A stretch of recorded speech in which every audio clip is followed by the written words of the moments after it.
Hi friends, welcome back to study classes. तो प्यारे दोस्तों, आज आपके साथ जुड़े हैं यूजीसी नेट सितंबर 2024 री एग्जामिनेशन के सवालों पर डिस्कशन करने के लिए। और आज का जो टॉपिक है वो है अकाउंटिंग का। तो कॉमर्स और मैनेजमेंट के पेपर में अकाउंटिंग से जो भी सवाल आए थे वो आपके साथ आज डिस्कस किए जाएंगे। फटाफट से अपने डिस्कशन को स्टार्ट करते हैं।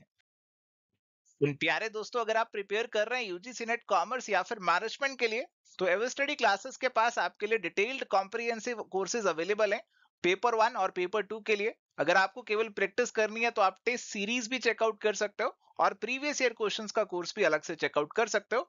इन सभी कोर्सेज की डिटेल्स आपको हमारी ऐप या फिर वेबसाइट पे मिल जाएगी। चलिए, तो अभी यहाँ पे हमारे पास सवाल है, आपको इंड एएस की मैचिंग करनी है। तो आइए देखते हैं कैसे मैचिंग होंगी हमारी इन इंड एएस की। तो अभी इंड एएस 12 हमें दे रखा है सबसे पहले, और इंड एएस 12 प्यारे दोस्तों जुड़ा हुआ है इनकम टैक्सेस से। इसके बाद हमारे पास है इंड एएस 17 जो कि जुड़ा हुआ है लीजेस से। इसके बाद है इंड एएस 19, ये जुड़ा हुआ है एम्प्लॉय बेनिफिट से। और फिर है इंड एएस 23 जो कि जुड़ा हुआ है आपका बोरिंग कॉस्ट से। और इसीलिए करेक्ट आंसर यहाँ पे आपका ऑप्शन नंबर 1 का बन जाएगा। चलिए, तो भी यहाँ पे हमारे पास सवाल है, a company forfeits 100 shares of 10 each on which 300 has been received। तो 100 शेयर थे, 10 रुपए का एक था, तो 1000 रुपए आने चाहिए थे बट केवल 300 ही आए। तो हमारे पास 700 रुपए नहीं आए, इसलिए हमने शेयर्स को फोरफीट कर लिया। तो हम बेसिकली कह सकते हैं कि 100 शेयर पे 10 आने थे, बट हमें आए कितने हर शेयर पे? 3 रुपए हर शेयर पे हमें मिले हैं। 60 shares are reissued at 90 per share। हमने 60 शेयर्स री इशू कर दिया और उसमें 1 रुपए का डिस्काउंट भी दे दिया। Which is the amount to be transferred to capital reserve account. अब देखो, 60 शेयर्स के रिस्पेक्ट में हमने कितना पैसा फोरफीट किया? 3 रुपए हमने यहाँ पे फोरफीट किए, और डिस्काउंट हमने 1 रुपए दिया। 3 रुपीज पर शेयर हमने फोरफीट किया और 1 रुपया पर शेयर हमने डिस्काउंट दिया। तो 2 रुपए पर शेयर हमारे पास प्रॉफिट हो गया, which is going to be transfer to capital reserve. जो 40 शेयर्स अभी री इशू नहीं हुए, उनके अगेंस्ट अभी कुछ ट्रांसफर नहीं होगा कैपिटल रिजर्व में। 60 शेयर्स पे 2 रुपए के हिसाब से 120 रुपए आपका कैपिटल रिजर्व में ट्रांसफर हो जाएगा। और इसीलिए करेक्ट आंसर ऑप्शन नंबर 3 यहाँ पे आपका बनेगा। चलिए, तो अभी सवाल है जी यहाँ पे, which of the following are the cases of fund flow. तो जब फंड फ्लो का केस आपसे पूछा जाए, तो एक आपकी करंट आइटम होनी चाहिए और एक नॉन करंट होनी चाहिए, तभी आपका फंड फ्लो यहाँ पे होगा। दोनों करंट है या दोनों नॉन करंट है, फिर कोई फंड फ्लो नहीं होगा। Payment of trade creditor by sale of land. तो ट्रेड क्रेडिटर करंट हो गए, sale of land non current item है, तो इसीलिए यहाँ पे आपका फ्लो ऑफ फंड हमें देखने को मिलेगा। कैश कलेक्शन फ्रॉम डेटर्स, दोनों करंट है, कोई फ्लो ऑफ फंड नहीं होगा। Purchase of furniture by issue of bill payable. तो फर्नीचर आपका नॉन करंट है, बिल पेबल करंट है, तो फ्लो ऑफ फंड हो जाएगा। Payment of long term loan by cash, तो long term loan non current है और कैश आपका करंट है, और इसीलिए यहाँ पे भी फ्लो ऑफ फंड हो जाएगा। Payment of bill payable by cash, दोनों आपके करंट हैं, और इसीलिए यहां पे भी आपका कोई फंड फ्लो नहीं होगा। ए, सी और डी, यानी कि ऑप्शन नंबर 3 प्यारे दोस्तों यहाँ पे आपका जो आंसर है वो बन जाएगा। चलिए, बढ़ते हैं अगले सवाल पे। सवाल है, if the selling price per unit is 56, variable cost per unit is 32 and total fixed cost is 60,000, what is the number of units that are to be sold in order to achieve a profit of 84,000। तो ये वाला सवाल आपका break even analysis, marginal costing, CVP analysis इस topic से जुड़ा हुआ है। और यहाँ पे सीधा सीधा फॉर्मूला आपको मालूम होना चाहिए। अगर आपको निकालना है भैया number of units to be sold to achieve a desired level of profit, उसके लिए आपका फॉर्मूला रहता है fixed cost plus desired level of profit divided by contribution per unit. ये फॉर्मूला आपका यहाँ पे रहता है। फिक्स्ड कॉस्ट हमें सीधी सीधी दे रखी है 60,000 की, प्रॉफिट डिजायर्ड जो है 84,000 का है। कंट्रीब्यूशन पर यूनिट कैसे निकालोगे? सेल माइनस वेरिएबल कॉस्ट आप कर लो तो कंट्रीब्यूशन पर यूनिट निकल जाएगा। This is going to be 1,44,000 divided by 24। अगर आप इसे सॉल्व करेंगे प्यारे दोस्तों, तो ये आपका 6,000 यूनिट्स निकल कर आ जाएगा। So correct answer is going to be option number 1। चलिए, तो प्यारे दोस्तों अभी यहाँ पे हमारे पास सवाल है जी, which of the following are true in case of internal reconstruction. देखो, इंटरनल रिकंस्ट्रक्शन का मतलब क्या होता है कि एक जो कंपनी है बेचारी, बैलेंस शीट में बहुत सारे घाटे आ रहे हैं, बैलेंस शीट सही पोजीशन नहीं दिखा रही है, इतने पैसे नहीं है, इतने एसेट्स की वर्थ नहीं है कि सारी लायबिलिटी सारी क्रेडिटर्स की पेमेंट हो जाए। तो हम कुछ एडजस्टमेंट्स वगैरह कर लेते हैं, अपनी एसेट्स की वैल्यू कम कर लेते हैं, क्रेडिटर्स को लायबिलिटीज को कहते हैं कि थोड़े पैसे कम ले लेना, और इस तरीके से एडजस्टमेंट्स की जाती हैं कंपनी को रिकंस्ट्रक्ट करने के लिए। चलिए तो यहाँ पे एक बार हम देखते हैं कि कौन से पॉइंट्स ट्रू होने वाले हैं। एग्जिस्टिंग कंपनी इज लिक्विडेटेड, नहीं जी, कंपनी बंद नहीं होती यहाँ पर। No new company is formed, बिल्कुल कोई नई कंपनी नहीं बनती है। There is certain reduction of capital and sometimes liabilities are also reduced, बिल्कुल जी, आपकी कैपिटल और आपके जो लायबिलिटीज हैं उनको रिड्यूस किया जाता है ताकि आपकी बैलेंस शीट को बिल्कुल सही पोजीशन पे, सही पिक्चर पे लेके आया जाए।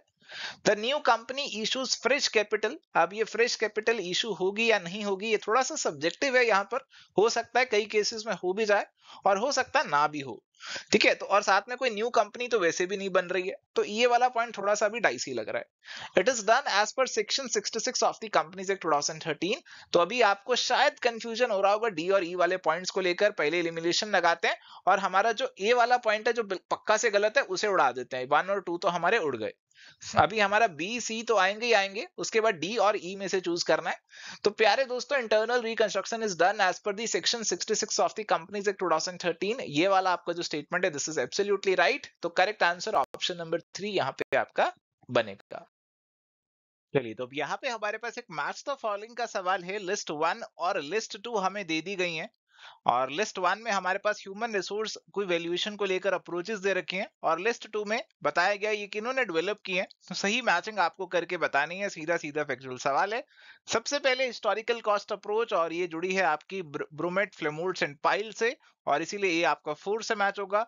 रिप्लेसमेंट कॉस्ट अप्रोच की बात करें तो रेंसिस, लिकट और एरिक जी फ्लेमोर्ड से जुड़ी है, तो ये 1 से मैच होगा। अपॉर्चुनिटी कॉस्ट अप्रोच की बात करें तो ये आपकी हिकमैन एंड जॉन से जुड़ी हुई है। स्टैंडर्ड कॉस्ट अप्रोच आपकी बची जो कि डेविड वॉटसन से जुड़ी हुई है, और इसीलिए करेक्ट मैचिंग यहाँ पे आपकी ऑप्शन नंबर 4 की बनेगी। सीधा सीधा फैक्चुअल सवाल यहाँ पे आपसे पूछा गया था। चलिए तो प्यारे दोस्तों, अब यहाँ पे सवाल है, which one of the following is known as the backbone of auditing. तो ऑडिटिंग की बैकबोन कह लो, असेंस कह लो, उसे किसको बोला जाता है ये आपको पता होना चाहिए। ऑप्शंस फिलहाल वेरिफिकेशन, इंटरनल चेक, वाउचिंग और इंटरनल ऑडिट दे रखे हैं। तो करेक्ट आंसर यहाँ पे आपका बनेगा वाउचिंग का। वाउचिंग को बोला जाता है बैकबोन ऑफ ऑडिटिंग। वाउचिंग के अंदर बेसिकली क्या होता है कि जो कंपनी के ढेर सारे रोजमर्रा के वाउचर्स रहते हैं, सेल के, परचेज के और बहुत सारे खर्चों के, चीजों के, उन सबको एग्जामिन किया जाता है। आपका जो ऑडिट स्टाफ होता है वो सारे वाउचर्स की ऑथेंटिसिटी को चेक करता है, और इसीलिए करेक्ट आंसर यहाँ पे आपका ऑप्शन नंबर 3 जो है वो यहाँ पे बन जाएगा। चलिए तो प्यारे दोस्तों, अभी यहाँ पे सवाल है, the current ratio of a company is 2:1, which of the following suggestions would improve the current ratio. Current ratio बोले तो current assets divided by current liabilities, ये हमें दे रखा है 2:1। अभी आपको पूछा जा रहा है कि क्या चीज आप करोगे उससे आपकी करंट रेशियो इंप्रूव कर जाएगी। तो एग्जांपल ले लेते हैं। लेट सपोज करंट एसेट्स जो हमारे पास है वो है 2000 के, करंट लायबिलिटीज है 1000 की। सिंपल सा एग्जांपल लेके सभी जो ऑप्शंस है उनको एक बार देख लेते हैं, ऐसा बहुत इजी हो जाता है ऐसे क्वेश्चन का आंसर करना। Purchase of stock for cash, let suppose 100 rupees का स्टॉक खरीदा 100 रुपीज कैश देके। तो इस केस में प्यारे दोस्तों आपके करंट एसेट्स में से 100 कम हो जाएगा और 100 ही ऐड हो जाएगा। 100 का स्टॉक ऐड हो गया, कैश कम हो गया, तो करंट एसेट्स उतने के उतने ही रहेंगे, कोई चेंज नहीं आएगा आपकी करंट रेशो पे, तो इससे तो कोई चेंज नहीं है। कैश कलेक्शन फ्रॉम डेटर्स, तो ये भी बिल्कुल सेम हो गया कि कैश आपका बढ़ जाएगा, डेटर्स कम हो जाएंगे, करंट एसेट्स उतने के उतने ही रहेंगे, तो फिर भी आपका कोई फर्क नहीं पड़ेगा। पे अ करंट लायबिलिटी, हाँ ये वाला कुछ लग रहा है। करंट लायबिलिटी लेट सपोज हमने यहाँ पे कर दी 500 रुपीज की करंट लायबिलिटी पे कर दी, तो अगर ऐसा करेंगे तो करंट एसेट्स हमारे पास कम हो जाएंगे, 500 से 1500 रह जाएंगे, और करंट लायबिलिटी भी 500 से कम हो जाएगी और 500 ही रह जाएगी, और ये रेशो आपकी 3:1 हो जाएगी। 2:1 से ये इंप्रूव होकर 3:1 हो गई, और इसीलिए आंसर यहाँ पे आपका ऑप्शन नंबर 3 होगा। इसके अलावा अगर आप कोई फिक्स्ड एसेट परचेज करते हैं तो उससे तो आपके करंट एसेट्स कम हो जाएंगे और ये रेशो भी आपकी कम हो जाएगी। तो करेक्ट आंसर ऑप्शन नंबर 3 ही प्यारे दोस्तों यहाँ पे बनेगा। Coming to the next question, arrange the following steps of activity based costing in proper sequence। तो activity based costing के जो steps हैं आपको उन्हें proper sequence में arrange यहाँ पे करके बताना है। तो देखो सबसे पहला काम आप क्या करने वाले हो, सबसे पहले आपकी जो यहाँ पे प्रोसेस है आप उसको स्पेसिफाई करोगे कि आपकी ऑर्गेनाइजेशन का पूरा प्रोसेस क्या है, किस तरीके से रॉ मटेरियल से आप वर्क इन प्रोसेस में फिनिश गुड्स में जाते हो, पूरा जो प्रोसेस है आपका उसे स्पेसिफाई करोगे कि यहाँ पे क्या क्या चीजें आपको करनी पड़ती है, पूरा प्रोसेस कैसे चलता है, और इस पूरे प्रोसेस में क्या मेन एक्टिविटीज हैं फिर उनको आइडेंटिफाई करोगे। जैसे एक एक्टिविटी हो सकती है कि आप ऑर्डर प्लेस करते हैं रॉ मटेरियल के लिए, एक एक्टिविटी हो सकती है कि आप कस्टमर से अपने रिलेशन मेंटेन करके रखते हैं। तो आपको वो मेन एक्टिविटीज यहाँ पे आइडेंटिफाई करनी है और साथ ही ये भी पता लगाना कि कौन सी ऐसी एक्टिविटीज है जो कोई वैल्यू ऐड नहीं करती हैं, ताकि आप उनको लॉन्ग रन में एलिमिनेट कर सकें। इसके बाद में प्यारे दोस्तों यहाँ पे आप जो है एक्टिविटी कॉस्ट ड्राइवर्स को सेलेक्ट करोगे कि जो भी एक्टिविटीज आपने आइडेंटिफाई करी उनको कौन सी चीजें, उनकी कॉस्ट को कौन सी चीजें ड्राइव करती हैं, आप उनको आइडेंटिफाई यहाँ पे करोगे और ये आपका एक्टिविटी बेस्ड कॉस्टिंग सिस्टम जो है बेसिकली इंप्लीमेंट हो जाएगा। आपको इस रिगार्ड में स्टाफ को भी ट्रेनिंग देनी पड़ेगी और रेगुलर रिव्यू एंड फॉलोअप करना पड़ेगा। रिव्यू और फॉलोअप तो आप हमेशा जानते हैं हर एक प्रोसेस के लास्ट में ही आता है और यहाँ पे भी लास्ट में ही आएगा। तो करेक्ट मैचिंग हमारे पास बनेगी जी ऑप्शन नंबर 1 की। चलिए, तो यहाँ पे सवाल है arrange the following stages of investigation in proper sequence. तो आपके इन्वेस्टिगेशन के स्टेजेस को आपको प्रॉपर सीक्वेंस में यहाँ पे आपको अरेंज करके दिखाना है जी। तो आइए देखते हैं जी क्या क्या स्टेजेस यहाँ पे दे रखे हैं। Plan work to be done in timing, obtain instructions from the client and prepare terms of reference, make necessary calculation to eliminate inconsistency, collect necessary information and document, formulate conclusion, analysis of the finding। तो कहीं ना कहीं आप इसे auditing से link कर सकते हैं। हम ये पढ़ते भी हैं कि ऑडिटिंग और इन्वेस्टिगेशन में क्या फर्क है, तो पढ़ते हैं कि इन्वेस्टिगेशन थोड़ा सा हम कुछ स्पेसिफिक चीजों को डिटेल में जाकर अगर इन्वेस्टिगेट करते हैं तो वो इन्वेस्टिगेट बन जाता है। तो उसी लाइट में, उसी कॉन्टेक्स्ट में आप चीजों को अरेंज करने की कोशिश कीजिए। देखो, सबसे पहले काम क्या होने वाला और सबसे बाद में क्या होने वाला है। मेरी नजर तो पता नहीं क्यों यहाँ पे ई वाले पॉइंट पे जा रही है कि ये सबसे लास्ट में आएगा, और अगर मैं ऑप्शंस देखता हूँ तो हाँ सबसे लास्ट में ही दे रखा है, तो इस पर ज्यादा दिमाग लगाने की जरूरत नहीं है। सबसे पहले जो पॉइंट्स मेरे को देखने को मिल रहे हैं वो बी ए ऐसे वाले पॉइंट्स ही देखने को मिल रहे हैं। देखो, इन्वेस्टिगेशन करने के लिए पहले तो आपका जो क्लाइंट है वो आपको बताएगा जनाब कि आपको इन्वेस्टिगेशन के लिए आना है, इन्वेस्टिगेशन आपको करनी है, ये आपकी टर्म्स ऑफ रेफरेंस है। तो सबसे पहला काम तो आपका जो क्लाइंट है उसका बुलावा आना चाहिए, उससे इंस्ट्रक्शंस आनी चाहिए, टर्म्स ऑफ रेफरेंस आनी चाहिए। फिर उसके अकॉर्डिंग आप अपना जो काम है उसकी प्लानिंग यहाँ पे करेंगे कि किस तरीके से आप काम करेंगे ताकि जो इंस्ट्रक्शंस आपको क्लाइंट ने दी हैं आप उनको पूरा कर पाए। इसके बाद आप अपना काम शुरू करेंगे, जो नेसेसरी इंफॉर्मेशन है, डॉक्यूमेंट्स है, वो इकट्ठे कर लेंगे और उसके बाद आप कोई कैलकुलेशंस वगैरह जो आपको करनी है वो भी कर लेंगे और लास्ट में ही आपकी कंक्लूजन और फाइंडिंग्स यहाँ पे आएंगी। तो B, A, C और E ऐसा सीक्वेंस हमें ऑप्शन नंबर 3 में देखने को मिल रहा है, तो ये आंसर हमारा यहाँ पे बन जाएगा। चलिए, तो यहाँ पे सवाल है transmission of shares is affected by which of the following. अब देखो, हमारे पास ना दो चीजें होती हैं, एक होता है ट्रांसफर ऑफ शेयर्स और एक होता है ट्रांसमिशन ऑफ शेयर्स। देखो, ट्रांसफर ऑफ शेयर्स का मतलब होता है कि आप अपने शेयर्स खुद किसी को ट्रांसफर कर रहे हैं, किसी को बेच रहे हैं, सेल कर रहे हैं, तो this is transfer of shares. But कई बार आपके जो शेयर्स हैं आप उनको खुद ट्रांसफर नहीं कर रहे हैं बट वो अपने आप किसी और के हो जा रहे हैं, उसे बोला जाता है ट्रांसमिशन। जैसे खुदा ना खास्ता आपकी डेथ हो गई तो आपके शेयर्स आपके लीगल हायर के हो जाएंगे। आप इनसॉल्वेंट हो गए तो उनका जो हक है, वो जो आपका एस्टेट मैनेज कर रहा होगा, जो आपका लिक्विडेटर वगैरह आप कह सकते हैं होगा, तो उनके पास हक चला जाएगा उन शेयर्स के ऊपर। और यहाँ पे अगर हम ऑप्शंस को एक बार रीड करते हैं तो सेल तो ट्रांसफर के अंदर ही आएगा, डेथ और इनसॉल्वेंसी हमारे ट्रांसमिशन के अंदर प्यारे दोस्तों आ जाएंगे, और इसीलिए करेक्ट आंसर यहाँ पे हमारे पास ऑप्शन नंबर 4 का बन जाएगा।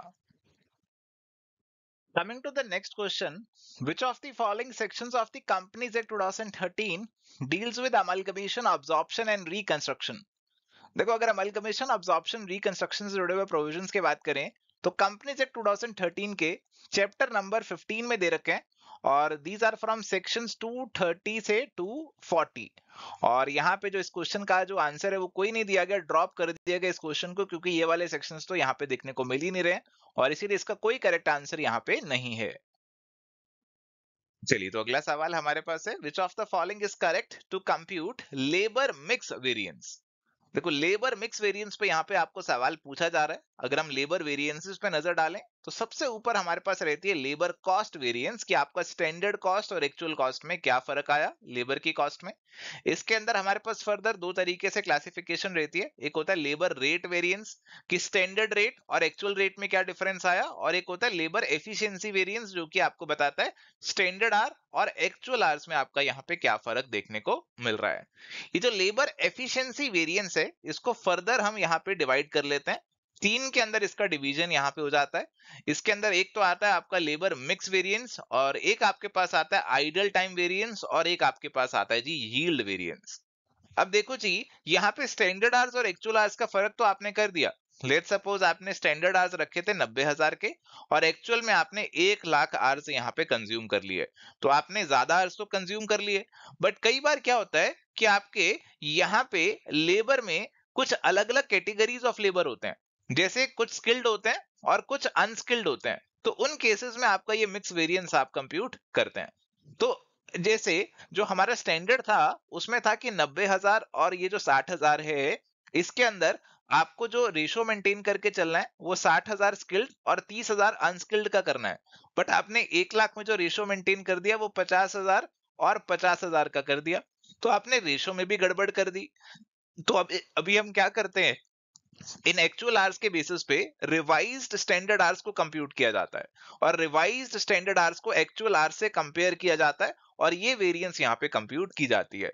तो अगर हम ऑप्शंस पे नजर डालेंगे तो ऑप्शन नंबर 3 हमें कुछ ऐसा बता रहा है कि स्टैंडर्ड रेट को मल्टीप्लाई करो revised standard time minus actual time. तो रिवाइज्ड स्टैंडर्ड टाइम और एक्चुअल टाइम का कंपैरिजन हमें ऑप्शन नंबर 3 में देखने को मिल रहा है, और इसीलिए यहाँ पे ऑप्शन नंबर 3 हमारा आंसर यहाँ पे बन जाएगा। चलिए भी अगला सवाल है, revenue from the sale of products ordinarily is reported as part of the earning in the period when. देखो आपका जो रेवेन्यू रिकॉग्निशन है उसे अकाउंटिंग स्टैंडर्ड 9 वैसे आपको जुड़ा हुआ है, और जनरली भी अगर हम बात करें रेवेन्यू रिकॉग्निशन कंसेप्ट की, तो वो आपको कहता है कि आपको रेवेन्यू कब रिकॉग्नाइज करना चाहिए। आप ऑप्शंस को रीड करिए और बताइए। Sale is made, cash is collected, products are manufactured और प्रॉफिट इज कंप्यूटेड। तो बहुत ही सीधा यहाँ पे आंसर आपका बनेगा, जैसे ही आपने सामान को बेच दिया, सेल कर दिया, आप अपना रेवेन्यू रिकॉग्नाइज कर लेते हैं। हो सकता है आपने कैश अभी रियलाइज किया या फिर कैश आपको बाद में रियलाइज होगा, बट एक बार माल बिक गया तो आप रेवेन्यू रिकॉग्नाइज कर लेते हैं। ऑप्शन नंबर 1 आंसर यहाँ पे आपका बन जाएगा। चलिए अगला सवाल हमारे पास है, calculate debt service coverage ratio from the following data. तो ये बेसिकली हमारे पास है DSCR, debt service coverage ratio, हमें यहाँ पे कंप्यूट करना है जी। और डेट सर्विस कवरेज रेशो को लेकर हमारे को यहाँ पे जो यहाँ पे चीजें दे रखी हैं, वो net profit before interest and tax दे रखा है। 10% डिवेंचर्स हैं payable in 10 years in equal installments, तो आपके 10,000 हर इंस्टॉलमेंट जाने वाली है, और इंटरेस्ट भी 10,000 ही रहेगा। टैक्स रेट भी हमें दे रखा है 50% का।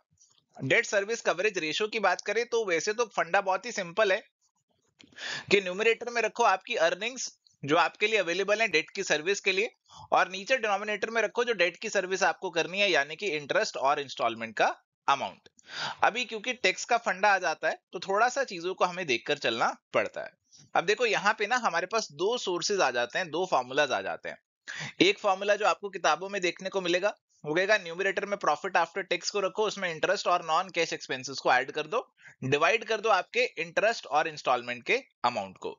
तो अगर हम यहाँ पे इस केस में देखते हैं तो हमारे पास प्रॉफिट आफ्टर टैक्स तो हमें दिया हुआ नहीं है, तो प्रॉफिट बिफोर टैक्स में अगर आप इंटरेस्ट को माइनस करते हैं और 50% टैक्स का इफेक्ट डाल देते हैं तो ये आपका 20,000 निकल कर आएगा। इंटरेस्ट आपका 10,000 आपको पता है, नीचे 10,000 इंटरेस्ट है और 10,000 ही इंस्टॉलमेंट है। इसे आप सॉल्व करेंगे तो 1.5 निकल कर आएगा, जो कि कहीं आपको देखने को नहीं मिल रहा, हालांकि ऑप्शन 2 से काफी क्लोज जा रहा है। इसके बाद दूसरा अप्रोच है, कई बुक्स में आपको ये देखने को मिलेगा, ये कहते हैं न्यूमरेटर में रखो profit before interest and taxes, and उसके अलावा आपका जो डिनोमिनेटर है उसमें इंटरेस्ट रखो और इंस्टॉलमेंट रखो। और देखो जी, क्योंकि टैक्स का भी यहाँ पे पंगा पड़ा हुआ है, profit before interest and taxes और इंटरेस्ट, ये दोनों यहाँ पे आपकी टैक्स की एडजस्टमेंट जो है इन पे होती है, बट इंस्टॉलमेंट पे कोई टैक्स की एडजस्टमेंट नहीं होती। तो आपको यहाँ पे इसमें टैक्स का इफेक्ट जो है उसको लेने के लिए इंस्टॉलमेंट वाले को 1 माइनस टैक्स रेट से यहाँ पे डिवाइड भी करवाना पड़ता है। तो ये ऐसा फॉर्मूला आपको दिया रहता है।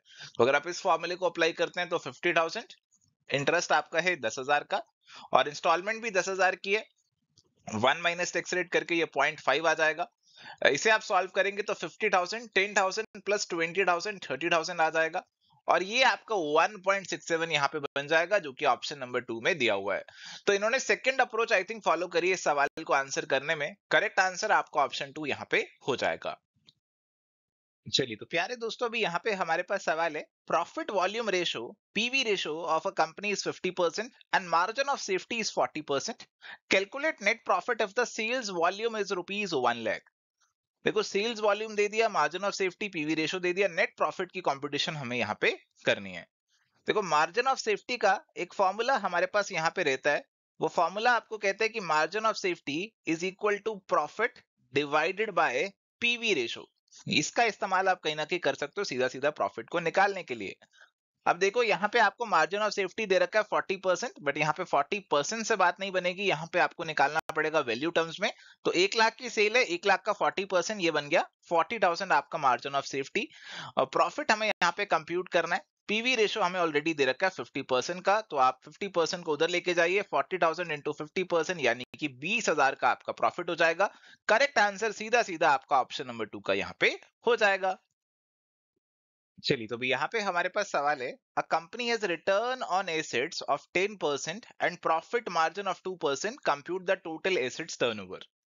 अभी देखो जी, हमें निकालना है एसेट्स टर्नओवर, और हमें दो चीजें यहाँ पे दे रखी हैं। रिटर्न ऑन एसेट्स बेसिकली हमारे पास क्या हो गया कि हमारे पास जो प्रॉफिट है, रिटर्न है, divided by the total assets. ये हमें यहाँ पे दे दिया कितना, ये हमें दे दिया 10%। प्रॉफिट मार्जिन की बात करें तो ये हमारा net profit divided by sales होगा, 2% का हमें दे दिया।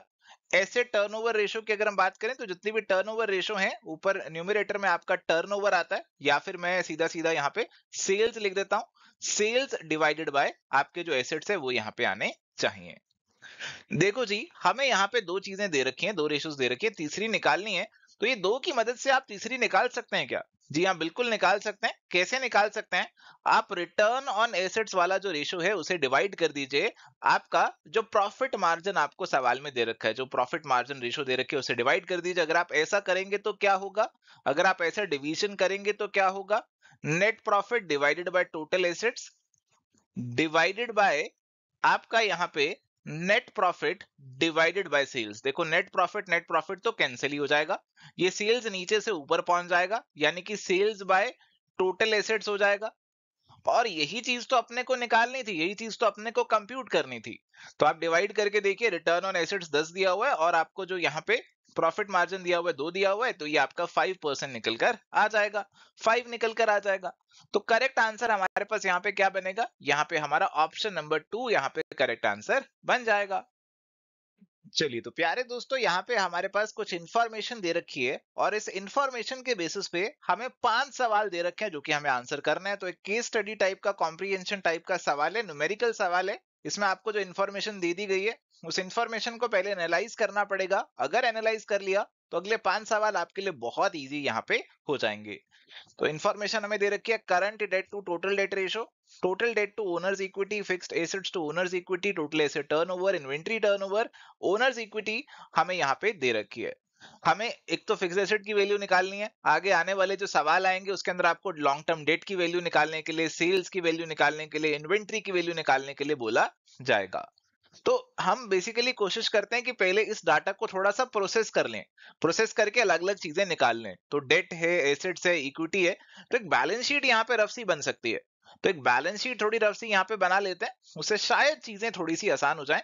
सबसे पहली चीज तो हमें ऑलरेडी मालूम है कि इक्विटी जो है वो हमारी 1 लाख की है, ये सवाल में हमें ऑलरेडी गिवन है। अब इस इक्विटी से कड़ियां जोड़नी शुरू करते हैं। जैसे कहा गया, fixed assets to owners equity is 0.6, तो fixed asset divided by owners equity is equal to 0.6। तो इसका मतलब क्या हो गया कि आपके फिक्स एसेट कितने हो जाएंगे, फिक्स एसेट आपके 60,000 के हो जाएंगे। कहा गया total debt to owners equity is equal to 0.6, तो ऐसे ही टोटल डेट जो है वो भी आपका कितना हो जाएगा, 60,000 का हो जाएगा। और ए वाला कह रहा है current debt to total debt. देखो करंट डेट जो आपकी करंट लायबिलिटीज है डिवाइडेड बाय टोटल लायबिलिटीज, ये आपको कह रहा है 0.4 है। टोटल लायबिलिटीज हमने निकाल ली, टोटल डेट निकाल लिया, कितना है, 60,000 का है। तो इसके बेसिस पे करंट लायबिलिटी 60,000 इंटू 0.4 आप करोगे, तो करंट अगर आपकी लायबिलिटीज आप निकालोगे तो ये 24,000 हो जाएंगी, और बाकी जो बचेंगी वो long term liabilities, non current liabilities हो जाएंगी। 60,000 में से 24,000 निकाल दो, 36,000 आपकी नॉन करंट लायबिलिटी हो जाएगी। फिक्स एसेट तो हमने ऑलरेडी निकाल ली, इसका आंसर तो निकल ही चुका है। इसके बाद में हमारे को और क्या क्या चीजें दे रखी हैं, इसके बाद में हमें दे रखा है टोटल एसेट टर्नओवर और इन्वेंट्री टर्नओवर हमें यहाँ पे दे रखा है। और यहाँ पे अभी इसको भी कंप्यूट करने की कोशिश जो है हमें करनी होगी कि किस तरीके से हम इन चीजों के पास भी पहुंचने वाले हैं। तो एक तो हमें सबसे पहले टर्नओवर चाहिए रहेगा, टर्नओवर चाहिए रहेगा। देखो एसेट्स और लायबिलिटीज दोनों का टोटल तो बराबर रहेगा, तो अगर ये 1,60,000 है तो ये भी 1,60,000 ही होगा। तो टोटल एसेट्स मेरे पास कितने होंगे, 1,60,000 होंगे।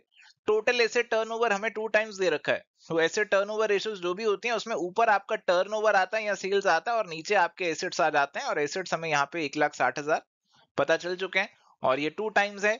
तो सेल्स की वैल्यू आपकी कितने निकल आ गई, 3,20,000 निकल कर आ गई। और ऐसे ही अगर हम इन्वेंट्री टर्नओवर को निकालना चाहें, इन्वेंट्री टर्नओवर आपकी रेशो क्या निकलती है, इसमें आपका वैसे तो cost of goods sold divided by average inventory करते हैं।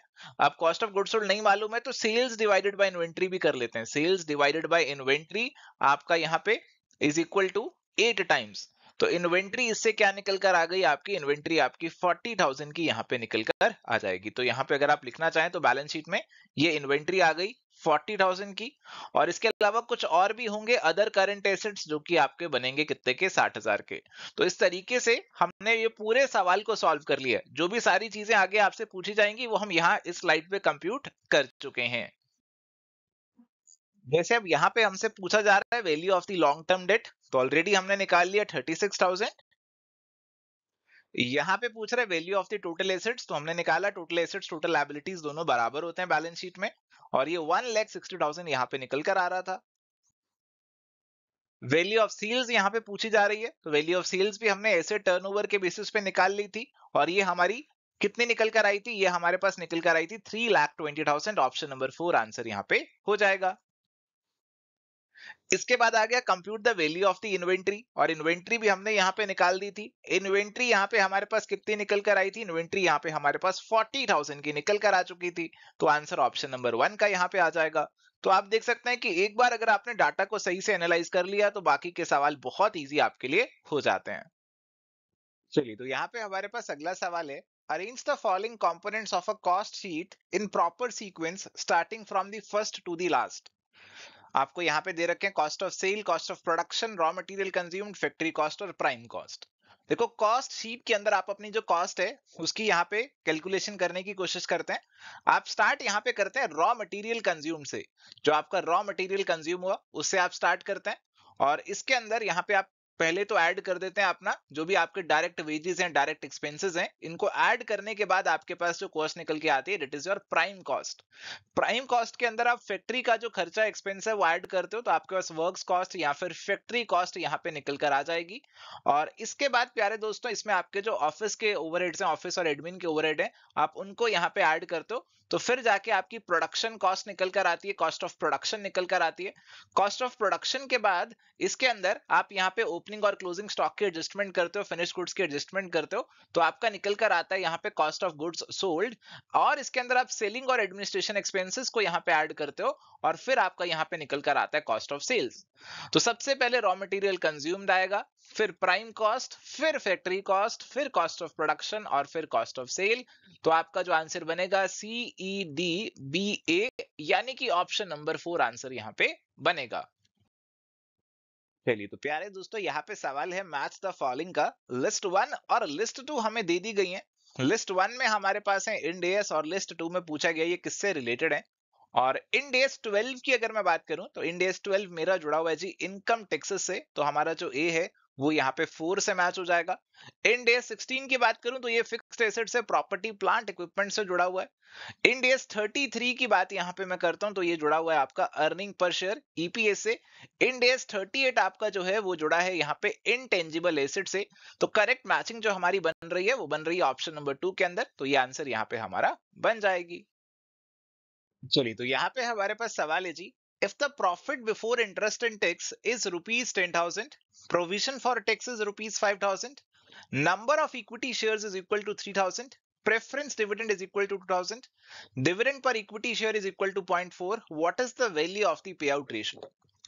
तो यहाँ पे profit before interest and tax की अगर मैं बात करूं तो ये मेरे को यहाँ पे दे रखा है जी 10,000 का, 10,000 का, और इसमें मैं अपने प्रोविजन फॉर टैक्सेस जो है मैं उनको घटाऊंगा, तो मेरे पास यहाँ पे ये दे रखा है 5,000 का। देखो इंटरेस्ट की कोई जानकारी नहीं है, कोई नॉलेज नहीं है, तो उसे नहीं घटा सकते। मेरे पास निकल कर आएगा यहाँ पे प्रॉफिट आफ्टर टैक्सेस, बट मुझे यहाँ पे पे आउट रेशियो निकालना है। पे आउट रेशियो बेसिकली क्या होगा कि earning per share divided by dividend per share into 100 आप कर दोगे तो परसेंटेज में ये आपका निकल कर आ जाएगा। बेसिकली बताता है कि अर्निंग्स का कितना परसेंटेज आपने डिविडेंड की फॉर्म में बांट दिया। तो अभी ये तो प्रॉफिट आफ्टर टैक्स 5000 आया, इसमें से आपने प्रेफरेंस डिविडेंड भी देना है जो कि सवाल में बता रखा है 2000 का। तो इक्विटी वालों के लिए जो बचा वो 3000 का बचा, और इक्विटी शेयर्स हमारे पास कितने हैं, वो भी 3000 के ही हैं। तो अर्निंग पर शेयर हमारे पास आ गई 1 रुपए। अर्निंग पर शेयर थी 1 रुपए, और हमने जो डिविडेंड बांटा वो हमें दे रखा है 40 पैसे का। तो आपने यहाँ पे अगर आप रेशियो निकालोगे 0.4 डिवाइडेड बाय 1 इंटू 100, ये आपका 40% निकल कर आ जाएगा, यानी कि जितना आपने कमाया उसका 40% पे आउट कर दिया। करेक्ट आंसर ऑप्शन नंबर 4 का यहाँ पे आपका बन जाएगा। चलिए तो प्यारे दोस्तों, यहाँ पे हमारे पास अब सवाल है, from the following information we have to compute the PV ratio, profit volume ratio निकालना है। 2 सालों की सेल्स और प्रॉफिट आपको यहाँ पे गिवन है। तो पीवी रेशो का फॉर्मूला ऐसे केस के अंदर आपका जो रहता है, it is change in profit divided by change in sales. ये वाला फॉर्मूला सीधा सीधा अप्लाई करना है। प्रॉफिट में चेंज आपका 3 लाख से 7 लाख, 4 लाख का चेंज है। और सेल्स के अंदर अगर हम चेंज देखें तो 32 लाख से 57 लाख, यानी कि 25 लाख 25 लाख का चेंज है। मल्टीप्लाई बाय 100 कर दीजिए अगर परसेंटेज में आंसर अपने को चाहिए।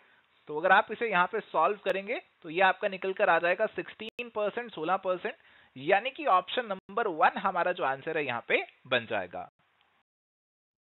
चलिए यहाँ पे आपका सवाल है मैच द फॉलोइंग का लिस्ट 1 और लिस्ट 2 हमें यहाँ पे दे रखी है जी, और इसमें टाइप्स ऑफ मटेरियल वेरिएंसेस हैं और उनके फॉर्मूलाज हमें यहाँ पे दे रखे हैं। सबसे पहले दे रखा है जी मटेरियल कॉस्ट वेरिएंस। तो material cost variance is the difference between the standard material cost and actual material cost. और सीधा सीधा फोर्थ वाले से आप इसे मैच कर सकते हैं, standard price into standard quantity minus actual price into actual quantity. Material price variance की बात करें तो ये आपका स्टैंडर्ड प्राइस और आपके एक्चुअल प्राइस का डिफरेंस है, और इसे मल्टीप्लाई किया जाता है एक्चुअल क्वांटिटी के साथ।